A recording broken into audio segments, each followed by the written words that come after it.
Okay, maaari na po magsimula. Oras ng handa na po.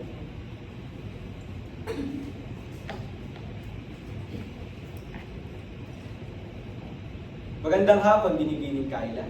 Ako nga pala si Ginoong De Vera at ako ang moderator ng aming pangkat. At ngayon ay ipipresenta namin ang aming panukalang proyekto. Ang aming panukalang proyekto ay pamagat ng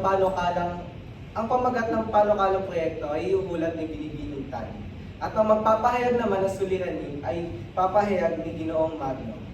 At ang layunin naman ay si Binibining Tan. Para naman sa implementasyon ng proyekto ay si Ginoong Aliman. Para sa budget sa pagpapatayo ng water filtration system ay si Ginoong De Leon. Para sa target na benepisyaryo ay si Binibining Choi. At ang huli ay ang hudyat ng matagumpay ang proyekto ay si Ginoong Masipag. Magsisimula lang po kami ng aming presentasyon at ang una po na magpe-present ay si Binibining Tan. Ang pangalan ng aming organisasyon ay tinatawag na Clean Water Foundation. Ang pamagat ng aming panukalang proyekto ay panukala ng paggawa ng water filtration para sa ikabubuti ng kalusugan ng mga residente sa barangay Aroma Mundo Marino. Ang petsa at lugar naman ay Abril hanggang Mayo ng 2025 sa Aroma Mundo Metro Manila. Bago isunod, may karagdagan po bang katanungan sa aking parte? Maaari niyo po bang talakayin pa kung ano po ang inyong organisasyon? Tungkol saan o bakit ganito ang pangalan ng inyong organisasyon? Pakibalik po.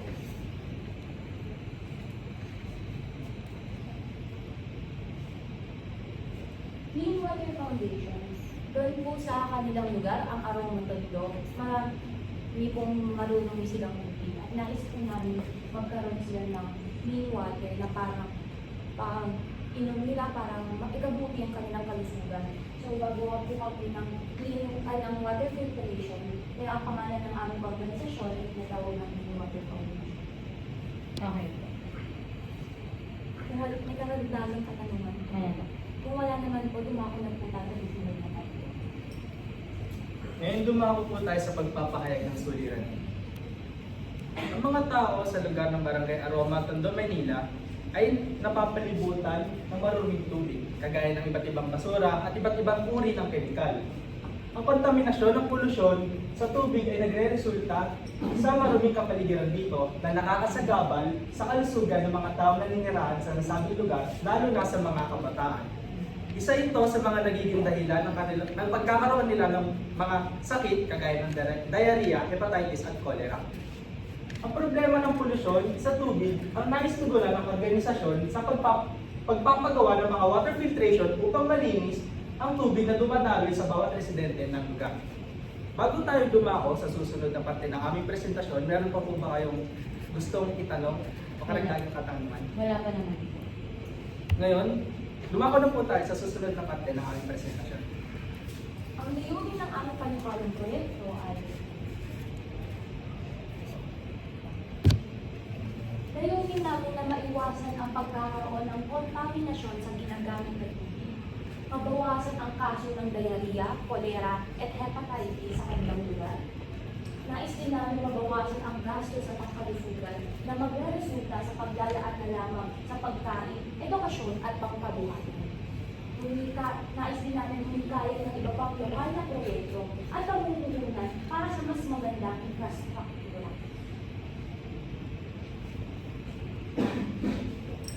Nais din namin makatulong sa pananatili ng kalinisan at seguridad sa kanilang pagkain at iba pa.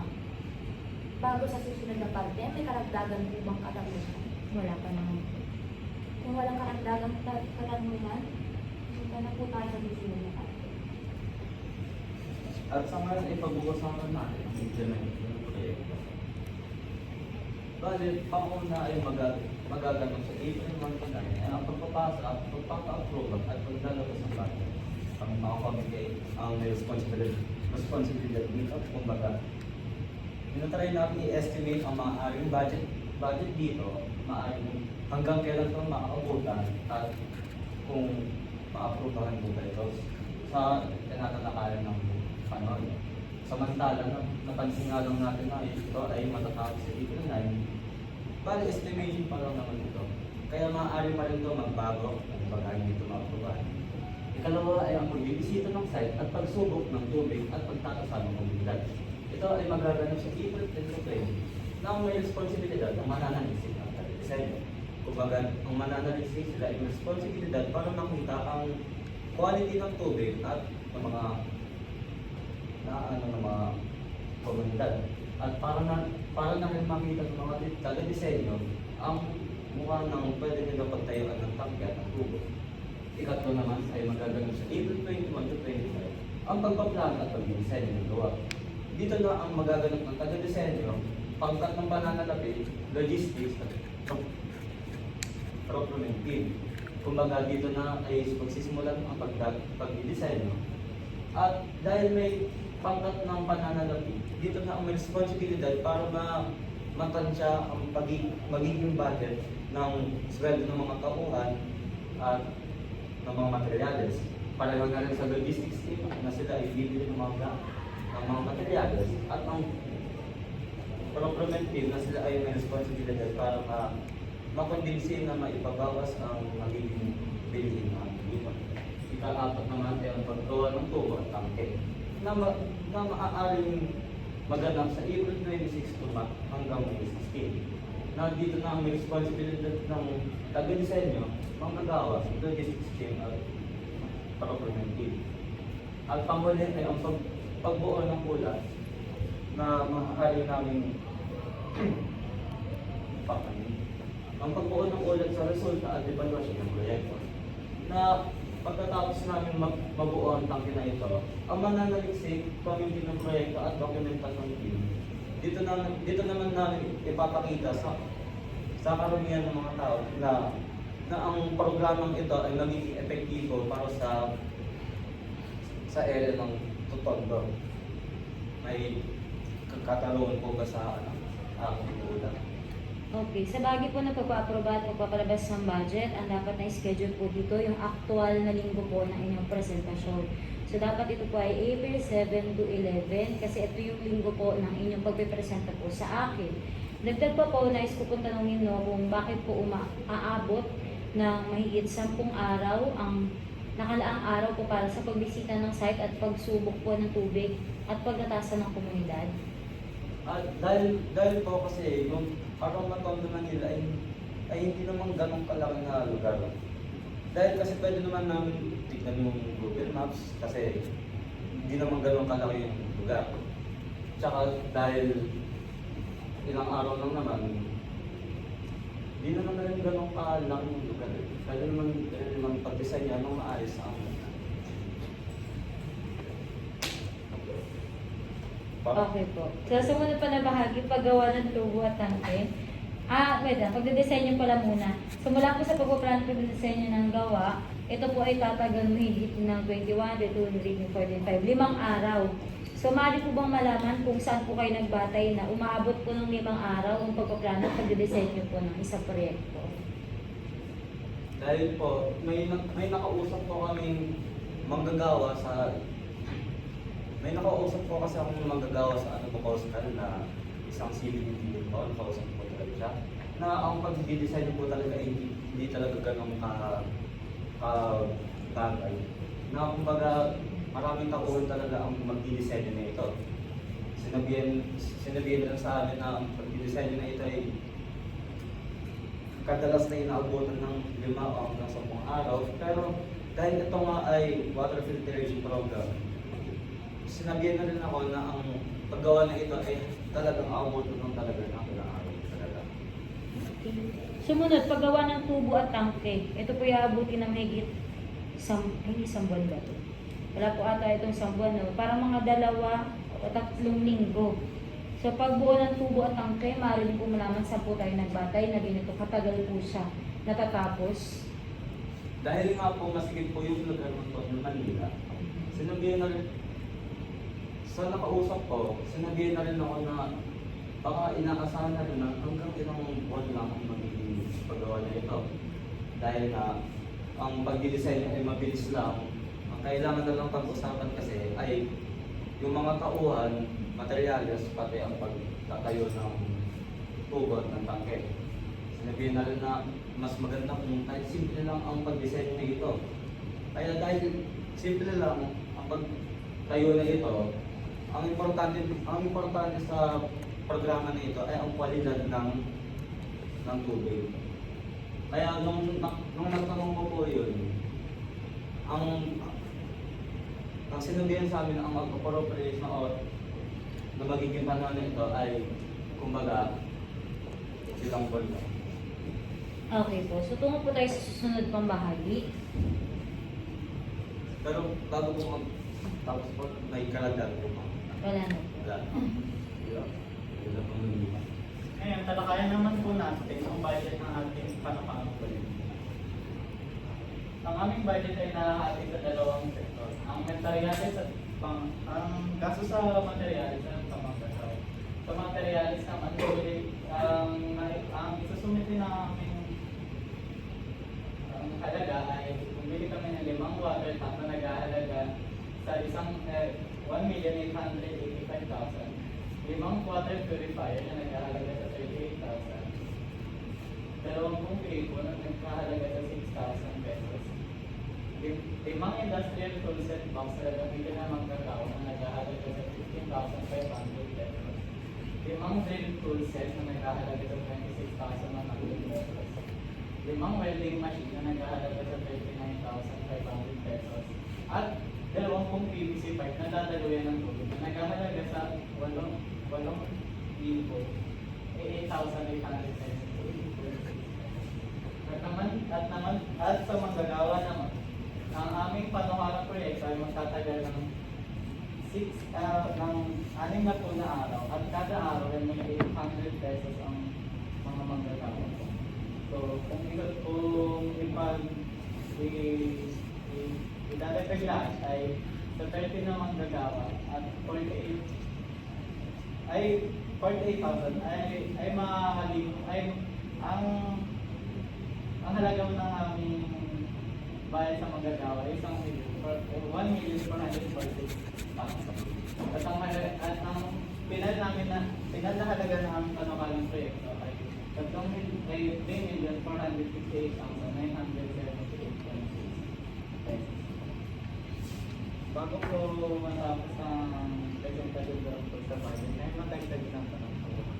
Okay, sa bahagi po ng presyo ng paggawa ng water tank, saan po kayo maaaring magbase po ng kabuuang materialis po? May kumpanya po na best tank po na nagtitinda po ng mga water tank po sa ganyang halaga po na naglalaman po ng 15,000 liters. Lima po yung liters. Sa site po. So, yung kabuuang iyan ay nagmula doon sa inyong batayan. Okay. Okay. So, sa revision po ng panukala, ilagay nyo lamang po iyan kung saan po kayo nagbatay. Posible po ito ba na i-contact po ninyo doon sa mismong kumpanya o ano. Pagdating sa bahagi po ng manggagawa, 6 na pong araw, 800 per day. Maaari malaman saan po nagbatay ng presyo ng kanilang pasweldo. Average po na mga nakakuha po ng mga manggagawa po sa mga paggagawa po ng mga nakatulad po ng mga sa mga constructed po. Saan kayo nagbatay?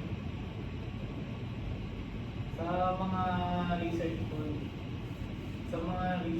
po about po sa construction po na nakakuha po namin sa internet. Yung mga research po. Sige, ilagay nyo po dito yung mismong batayan. Okay. Okay, para malinaw po na doon po kayo nagbatay ng presyo po ng inyong gastos. So yun lamang po, maaari na tayong tumungo sa susunod pang bahagi. Nagkaraglagan po. Ano? Ayon naman po sa target na beneficiaryo, katulad nga po sa sinabi kanina, yung lokasyon na kung asan po yung squatter area ay sobrang marami po yung tubig. Kaya nga nagkakasakit po yung mga tao, katulad ng diarrhea, cholera. Kaya nga po, Yung mga taong nakakatira sa Barangay Aroma ay makinabang sa proyektong ito dahil direktang naapektuhan nito ang kanilang pinagkukunan ng tubig na maaaring magpabuti sa kanilang kalusugan, pagbahay at kapaligiran. May karagdagang katanungan po ba kayo? Wala naman po. Ang huli naman po, tatalakayin ko po ang punyan at matagumpay ang proyekto. Ito po ang mga laman nito. Makapagpakabit ng 5 water tank at water filter station sa Barangay Aroma. Magamit ng maayos ng mga residente ang 5 water tank at water filter stations. Mabawasan ang kontaminasyon ng populasyon sa tubig na dumadaloy sa nasabing barangay. Mapanatili ang malinis na tubig na kinukonsumo ng mga residente sa nasabing barangay. Meron po ba kayong tanong sa aming presidente? Maaari po bang malaman bakit po 5 water filtration po ang inyong itatayo? May specific po ba itong lokasyon kung saan po ilalagay? Meron po. Sa may, ang barangay po ay sa gilid po ng lugar po yung namin lalagay yung water tank. Bakit isa? Kasi po doon po yung meron pong space na pwede po lagyan po doon sa lugar na yan. Bakit 5? At para po mas madami pong pamilya pong mabibigyan ng tubig po. Bakit hindi 6? Kung mas marami ang target ninyo. Kasi po yung 5 pong water tank na po yun is sobrang laki na po ng binibigay po sa nanggaling ng tubig dito. Ibig sabihin po ba nito, mas sa 5 water tank na yun ay kaya nyo na sustentuhan na malinis na tubig yung buong barangay? Opo. Sapat na po kasi yun dahil po konti lang naman po yung tao, mahigit po 10,000 or 8,000 pong tao na nandun sa lugar. Sa mismong barangay. Opo. So 10,000 iyon, yung 5 water tank ay kaya na? Kaya na po. Okay. Sumunod pa, kung di rin po ako nagkakamali sa bahagit ng kudyat na matagumpay ang proyekto, ay kailangan ay may porsyento pong nakalagay.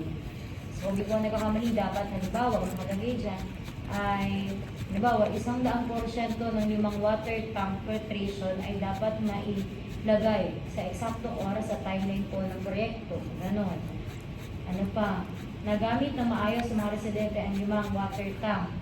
So mula dun sa 10,000, 100% ng kanilang tinatayang populasyon, mag-estimate po kayo dyan na ilang porsyentong inaasahan ninyo magamit ng maayos. Halimbawa, 50%, 30%, o kaya 60% po or 75%. Posible po kasi kung hindi man maayos, baka magkaroon din po ng posibleng aberya, kaya hindi siya 100%. Sumunod, mababawasan ng kontaminasyon ng polusyon ng tubig na dumadaloy sa nasabing barangay. So, babalik po kayo dyan sa suliranin. So, mula po ba sa suliranin, ilang porsyento po ba ng populasyon sa tubig ang dumadaloy dun sa barangay? So, ipagpalagay natin na 75% ng populasyon na nararanasan ng barangay ay tungkol sa maduming tubig. So, mula po dun sa ilang porsyento na iyon, ilang porsyento yung mababawas mula dun sa proyekto po ninyo. So, kailangan nyo pong balikan niya. Sa hudyat kasi, kailangan may tansya dyan. Kasi ibig sabihin dito, nakasukat kung tunay na matagumpay rin yung proyekto. Madali lang kasi para sabihin na nabawasan ang kontaminasyon ng pollution sa tubig. Nabawasan. Ibig sabihin, pag bawasan ng isa, o kaya sa isang araw ay malinis, ay matagumpay na siya. So, hindi pa. Kasi nga, yung paggamit ng water filtration tank po ninyo ay talagang pang matagalan. So, ibig sabihin, posibleng sinusukat nito, hindi lamang po yung oras at panahon kung kailan nyo ito ginawa, kundi posible maglaan pa kayo ng 2 to 3 months or 3 months to 6 months para mabalikan yung proyekto at saka natin masasabi na ito ay matagumpay talaga. Yun ang mahirap kasi kapag ang isang proyekto ay isang production talaga, isang produkto. Kasi yung pagiging matagumpay ng proyektong yun ay kailangan yung balikan. Sabihin, sa isang gamit, pwedeng okay yan. Sa 2, 10 gamit, okay. Sa isang buwan, okay. Pero paano pag tumagal na siya? Hindi ko din ako nagkakamali, di ba pinapalitan yung filtration yun? Yun. So, kailangan nyo rin isaalang-alang yun. every ilang month ba dapat nagpapalit ng filtration? Kasi kapag hindi naman napalitan, yung tubig na dadaloy dun, madumi na ulit. Diba? So yun yung mga sinasaalang-alang pag sinabi nating matagumpay. So marami pa po kayong kailangang balikan po sa bahagi ng hudyat. Malinaw naman sa akin kung ano yung tinatarget po ninyo na matagumpay. Ngunit kailangan nyo siyang tansyahin kung paano ba natin masasabi matagumpay. Ibig sabihin ba, zero pollution talaga sa water? Parang gano'n. Kaya ba yun? No? So kailangan nyo siyang lagyan po ng bahagdan o percentage. Mapanatiling malinis ang tubig na kinukonsumo ng mga residente hanggang kailan? Yan, hanggang kailan? Ibig sabihin ba, sa pangalawang subok pa lang, madumi na, paano yun?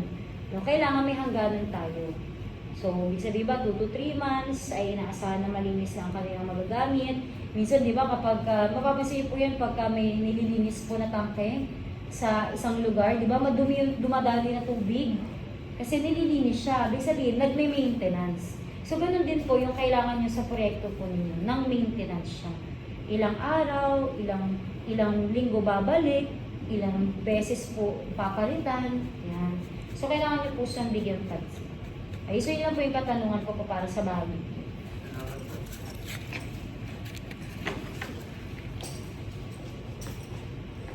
Yun lamang po para sa aming presentasyon. At sa muli, kami ang Clean Water Foundation. Okay. Okay, kung huwag niyo muna patayin. Huwag niyo muna patayin. So sa bahagi po, huwag muna kayo umano, magkatanong pa ako. Hindi ka tapos yan. Okay.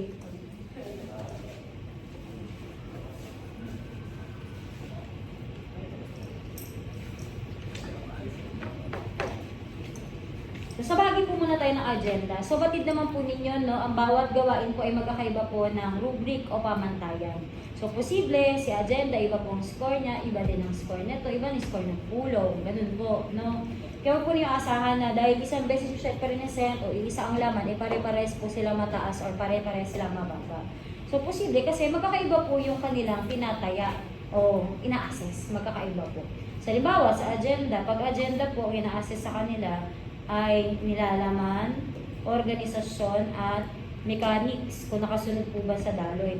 So sa nilalaman, ang lugar po na dapat na ilalagay niyo po dito, kung saan lugar po kayo magpupulong. Grabe tayo, no, Aroma Tondo. So kung saan po ba kayo nagpulong ngayon? Dito po sa room. Layo naman.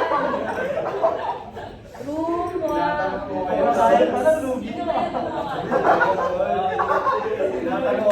Okay? So yun po dapat. Next, paksa o layunin. Nabanggit ko rin po ito ng oras na pinapaliwanag ko po yung agenda. Ay pinapaliwanag ko po na sa paksa, ito ang ilalagay. So ano dapat ilalagay sa paksa o layunin? Yung agenda na paggawa sa butter, breaker, nakadera, iba pa. Ganun po. Oh, mali pa yung template nyo. Oh, ang nakalagay pa dito, agenda, pagpapagawa ng breakwater o pader. Di ba ito yung example ko sa lesson? Di ba ito yun? Ayun talaga. Bawas na naman to. Tapos bakit nakapula pa rin? Uy, hindi design to ha. Kaloka kayo. Hindi to design. Kasi pag nakapula siya, ibig sabihin, syempre ang connotation naman natin kapag nagpula siya, ibig sabihin, negative, di ba? Ito yung mga babaguhin dun sa mismong template. Kaya siya nakapula. Kasi dati po, last year, ginawa po namin, naka-black lahat ng sample. So, nung ginawa po ng mga student last year, kung ano po yung nasa mismong PP, nasa mismong template, hindi po nila binago. Kung ano po, halimbawa, yung panukan ng proyekto dyan ay breakwater. Breakwater din ginawa nila. Kaya ginawa po namin yung pinulahan namin para kapansin-pansin siya na bakit nakapula. Pero wala naman nagtatanong sa lahat kung bakit nakapula. So, akala nila ito ay bahagi ng template. So, dapat ito po ay babaguhin. Kapag nag-revise po kayo, nakaitim po lahat. Okay? So, yun po yung sa bahagi. Nasundan nyo naman po yung mismong agenda. Yung beneficiaryo nyo lamang po ay naka-Spanish, tagang Rio. Di ba? YO ang gamit natin. Beneficiaryo. Hindi Rio. Sumunod, panukalang proyekto, papel.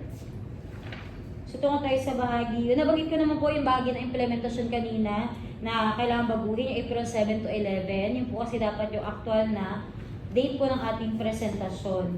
Dagdag pa yung mga sanggunian po ninyo para po dun sa mga kagamitan na kailangan ay dapat nakalagay po siya dito. Posible po ay open close parenthesis po ninyo, ay italicized po ninyo, tapos maliit lang po yung nakalagay. May nalagay po yan sa mismong table, sa baba po ng mga.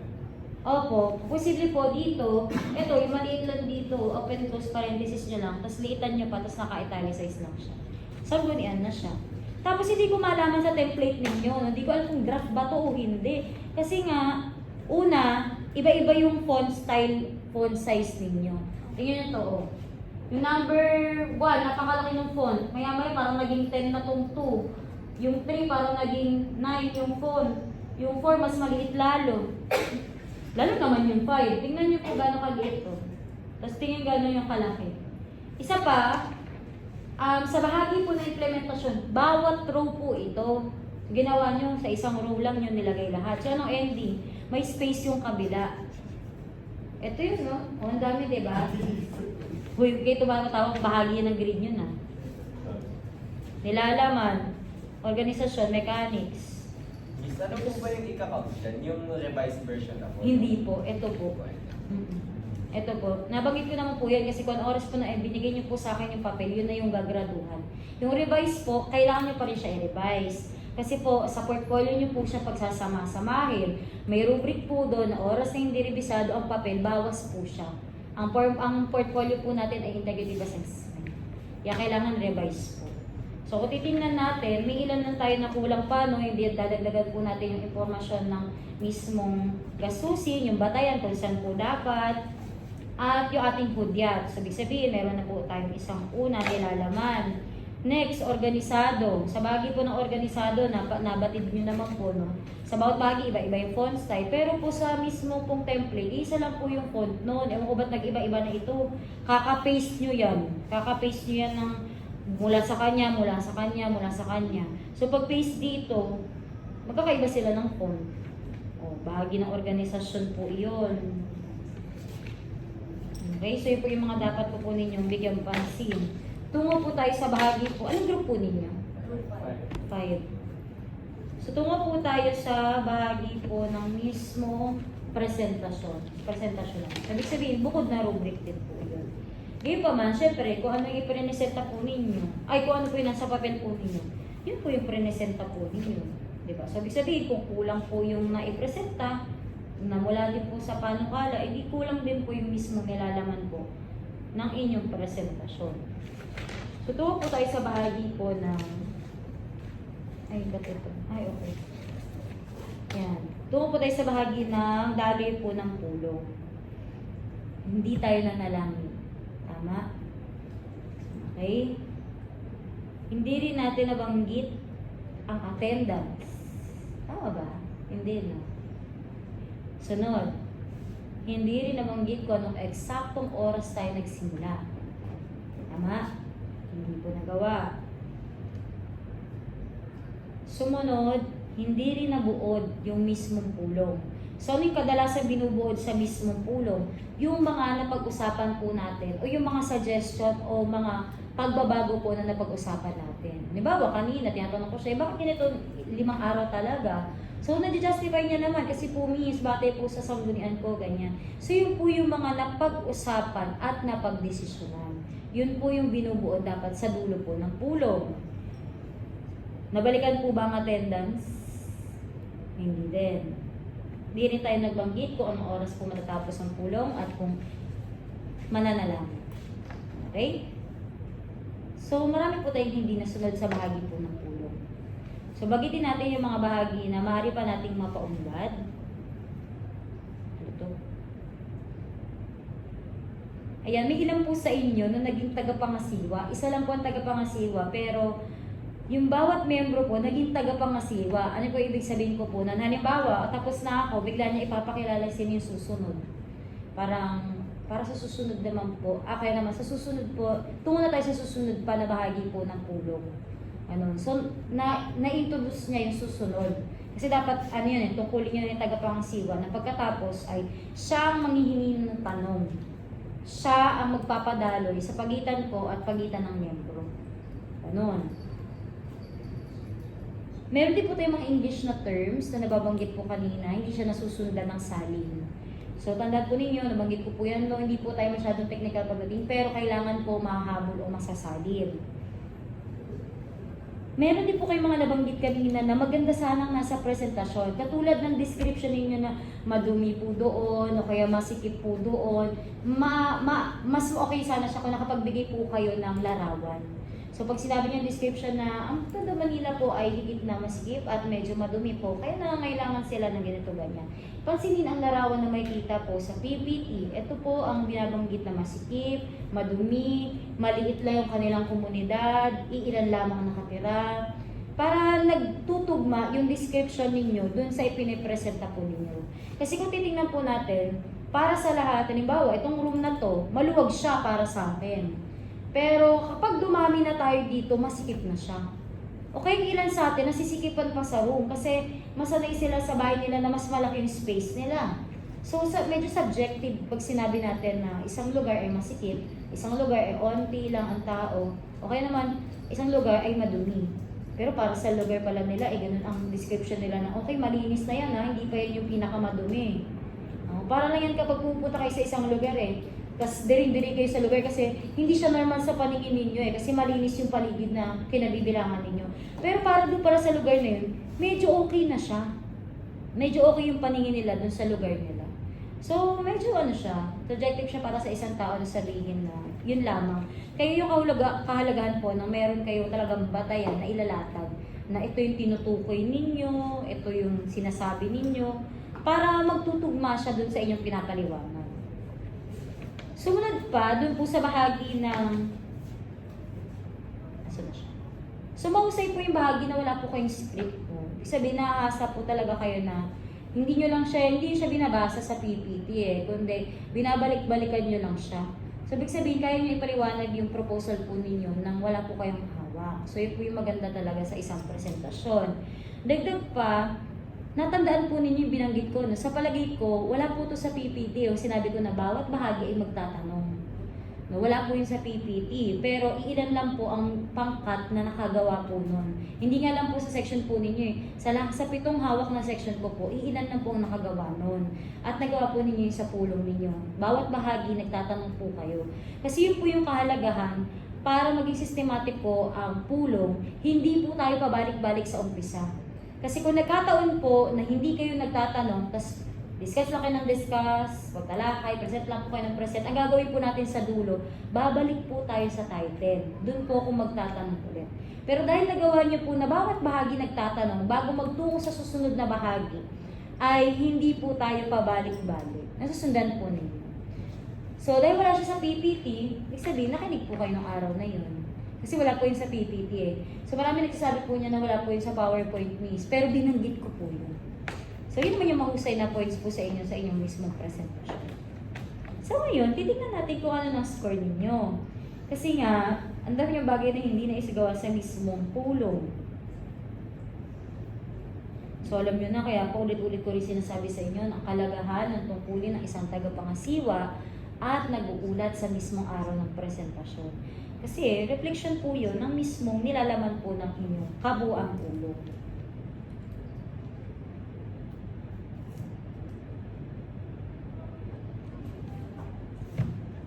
Wait lang, upit ko.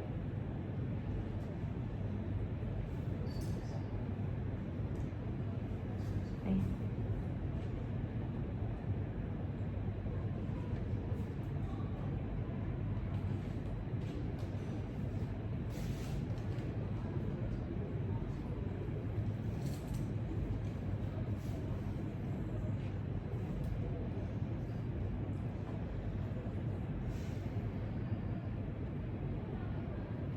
Okay.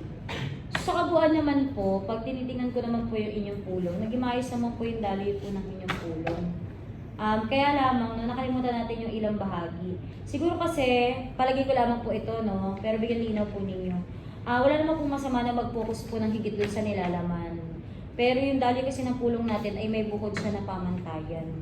No? So, ang kabuuan po na grado po ninyo para po sa presentasyon ay over 50 po ito ha. 44/50 naman. Okay. So yun lang. May katanungan po kayo, paglilinaw po. Maganda naman yung naging daloy nyo. Sadyang hindi lang talaga siya umaakma dun sa daloy. Pero kahit naman nakalimutan siya, dahil nag-focus naman kayo sa nilalaman. Kaya kaya naman. Is yung ano po, yung sa talumpati po natin. Mm. Baba po ba tayo ng Eastern or yung Bubuo din po ng bukod, may pyesa po, pero yung pinaka-actual na talumpati, yung talagang bibigkasin, ay impromptu po. Sa mismong araw po kayo bubunot ng paksa. Sa mismong araw. Kaya pinapanalangin ko na hindi tayo online. Kasi magiging unfair po yun para sa iba kapag kakalahati ng day 1, impromptu, tapos day 2, iba na. Kasi syempre pag online, napakadali nang gumawa at basahin yun. Patid ko naman yan paano ginagawa. Kaya sana ay may sagawa natin sa klase talaga. Kasi kung pansin nyo naman, painit ng painit habang tumatagal. Kaya naghahanda rin kami kung magkakataon na gano'n. So yun lang. Question po, katanungan, paglilinaw. Okay, so yun lang po. Pero ano, nung papasok ko pala sa SB,